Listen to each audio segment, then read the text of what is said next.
So yeah, I got a lot of friends doing the yoga recently. You hear this a lot? Namaste. Namaste, namaste. They're always saying this. And even a few of them asking me to go with them early in the morning to do the early morning yoga classes. My response? Namaste in bed. Thanks for notice.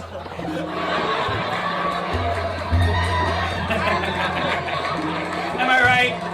Yeah, I think I need to catch a few more winks before I'm stretching myself into a pretzel.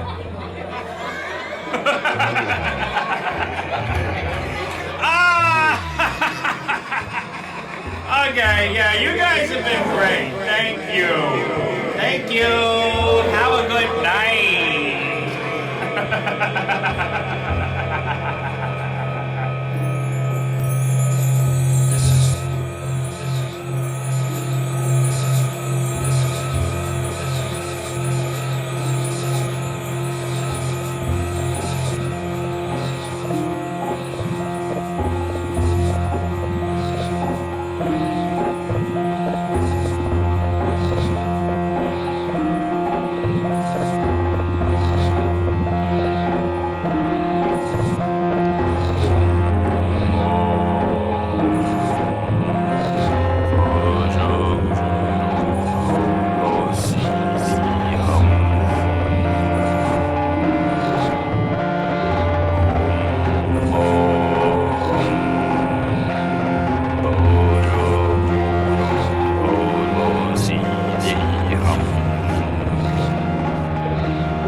that will sustain that false construction.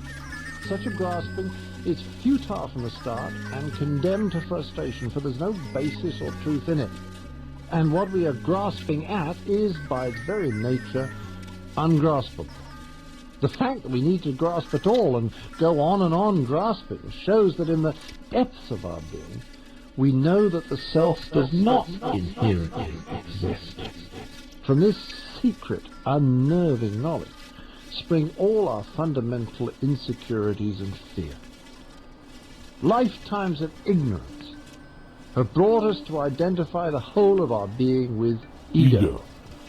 Its greatest triumph is to inveigle us into believing its best interests are our best interests, and even into identifying our very survival with its own. This is a savage irony, considering that ego and its grasping are at the root of all our suffering. Ego plays brilliantly on our fundamental fear of losing control and of the unknown. And even if we were to see through ego's lies, we're just too scared to abandon it. For without any true knowledge of the nature of our mind or true identity, we simply have no other alternative. To end the bizarre tyranny of ego is why we go on the spiritual path. But the resourcefulness of ego is almost infinite, and it can at every stage sabotage and pervert our desire to be free. The truth is simple, and the teachings are extremely clear, but as soon as they begin to touch and move us, ego tries to complicate them because it knows it is fundamentally true. As soon as the teachings begin to touch us deeply, unavoidably we are faced with the truth of ourselves. As the ego is revealed, its sore spots are touched, and all sorts of problems will start arising. As ego watches us gleefully become more and more ensnared in its web, it will even blame all the pain, loneliness and difficulties we are going through as we come to know ourselves on the teaching, and even on the teacher.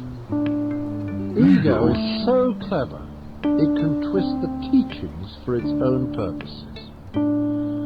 Yet, however hard ego may try to sabotage the spiritual path, if you really continue and work deeply with the practice of meditation, you will begin slowly to realize just how gulled you have been by ego's promises, false hopes, and false fears.